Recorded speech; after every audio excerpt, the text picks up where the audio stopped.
வணக்கம். என் பேர் சானந்தனா. தேவகோடேஸ்வரன் மாணிக்க வாசகம் நடுநிலைப் பள்ளியில் 7ஆம் வகுப்பு படிக்கிறேன்.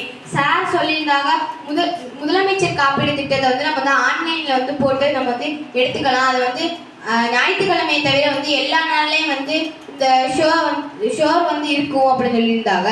அதுக்கப்புறம் நம்ம எப்போ வேணா போய் நம்ம பதிஞ்சிட்டு அதை நம்ம வாங்கிக்கலாம். நம்ம ஒரு வருஷத்துக்கு 5 லட்சம் ரூபாய் வரைக்கும் சிகிச்சை பண்ணிக்கலாம் அப்படின்னு சொல்லியிருந்தாங்க. அதுக்கப்புறம் இந்த முதலமைச்சர் காப்பீடு திட்டம் இலவசமா இருக்கு. நம்ம எல்லா ஹாஸ்பிட்டலையும் இந்த மாதிரி பண்ண முடியாது. அதுக்குன்னு அங்கீகரிக்கப்பட்ட ஹாஸ்பிட்டல்ல நம்ம பண்ணலாம் அப்படின்னு சொல்லியிருந்தாங்க. அதுக்கப்புறம் TN.comல போனா நமக்கு இந்த முதலமைச்சர் காப்பீடு திட்டம் அதை பத்தி நமக்கு எல்லாமே நம்மளால தெரிஞ்சுக்க முடியும் அப்படின்னு சொல்லியிருந்தாங்க. அதுக்கப்புறம் நம்ம அதுக்குள்ள போய் நமக்கு ஆதார் அட்டை இந்த மாதிரி இதெல்லாம் இருக்கான்னு நம்ம பார்த்துக்கலாம். அப்படி இருந்துச்சுன்னா நம்ம அதுல ஒரு ஃபார்ம் இருக்கும், அதை எடுத்து நம்ம பார்த்துக்கலாம் அப்படின்னு சொல்லியிருந்தாங்க. அதுக்கப்புறம் முதலமைச்சர் காப்பீடு திட்டம் எல்லாருக்குமே உண்டு. நம்ம நம்ம 1,02,000 ரூபாய் முடிக்க நம்ம வருமான அட்டை இருந்துச்சுன்னா நம்ம எல்லாருமே அதை எடுத்துக்கலாம்.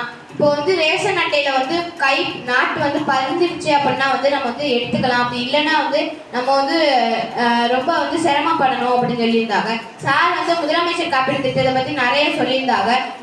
சார் சொன்னது நான் நிறைய தெரிஞ்சுக்கிட்டேன். தெரியாத விஷயம்லாம் சார் சொல்லி கொடுத்ததுக்கு நன்றி சொல்லிக்கிறேன். நன்றி, வணக்கம். அனைவருக்கும் வணக்கம். என் பேர் எம். தேவகோடேஸ்வரன் மாணிக்க வாசகம் நடுநிலைப் பள்ளி 7ஆம் வகுப்பு படிக்கிறேன். சார் சொல்லித்தார் 2009க்கு முன்னாடி குடும்பத்தோட ஆண்டு வருமானம் 72,000க்கு கீழே இருந்தா இந்த முதலமைச்சரின் விரிவான மருத்துவ காப்பீடு திட்டத்தை எடுத்துக்கலாம். ஆனா இப்ப 2021ல இருந்து குடும்பத்தோட ஆண்டு வருமானம் 1,20,000க்கு உள்ள இருந்தா அவங்க முதலமைச்சரின் விரிவான மருத்துவ திட்ட காப்பீடு அட்டையை எடுத்துக்கலாம்னு சொல்லியிருந்தாங்க. அதுக்கப்புறம் சார் சொல்லியிருந்தாங்க, நம்ம தேவகோட்டையில இப்போ 4 ஹாஸ்பிட்டல்ல இந்த முதலமைச்சரின் விரிவான மருத்துவ காப்பீடு திட்ட அட்டை வச்சு பார்த்துக்கலாம் அப்படின்னு சொல்லியிருந்தாங்க. அதுக்கப்புறம் சார் சொல்லியிருந்தாங்க, அதுல 22 டிஜிட் நம்பர் இருக்கும், அதை மட்டும் எடுத்துட்டு போனாலே போதும், அந்த கார்டை எடுத்துட்டு போகணும்னா இல்லை அப்படின்னு சொல்லியிருந்தாங்க. அதுக்கப்புறம் சார் சொல்லியிருந்தாங்க, நம்ம நம்மளோட அடையாள அட்டையை அந்த அந்த அந்த கார்டுல 15 வயசுக்கு மேற்பட்டவங்க அந்த கார்டுல பதிவு பண்ணிக்கலாம் அப்படின்னு சொல்லியிருந்தாங்க.